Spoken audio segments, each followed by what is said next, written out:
Əziz tamaşaçılarımız, qeyd elədiyimiz kimi Ümumi Dünya Şəhər Forumunun keçirildiyi Bakı Olimpiya Stadionunda tədbirlər davam eləyir.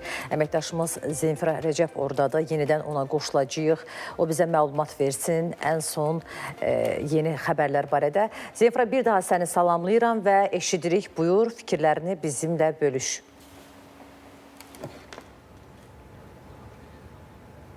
Bir daha salam Turan, səni və izləyicilərimizi bu dəfə Urban Expo Center'ın qarşısından salamlayırıq. İstəyirəm sizə burada keçirilən tədbirlərin bir neçəsi barədə məlumat verim. Hazırda təhlükəsiz və dayanıqlı icmalar üçün şəhər təcrübələri mövzusunda keçirilən sessiya baş tutur. Burada əsas müzakirə mövzusu şəhərlərin daha təhlükəsiz, dayanıqlı və insanların rahat yaşaya biləcəyi şəkildə necə transformasiya olunmasıdır. Sessiyada müxtəlif ölkələrdən olan nümayəndələr öz şəhərlərində həyata keçirilən layihələrdən danışırlar. Xüsusilə iqlim dəyişiklikləri, təbii fəlakətlər, urbanizasiya və artan əhali fonunda şəhərlərin gələcəyə necə hazırlaşdırılması məsələləri diqqət mərkəzindədir.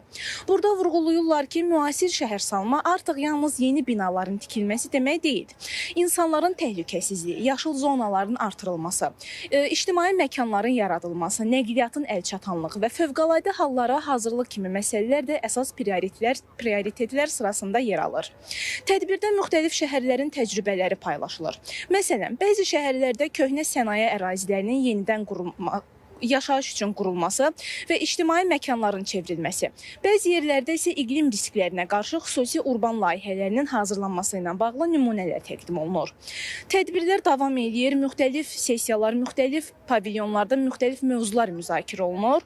Biz də çalışacağıq ki, burada maraqlı olanlardan sizə bir neçə sujet hazırlayaq. Bizim buradan çatdıracaqlarımız bugünlük bu qədər. Buyur Turanın söz yenidən səndədir.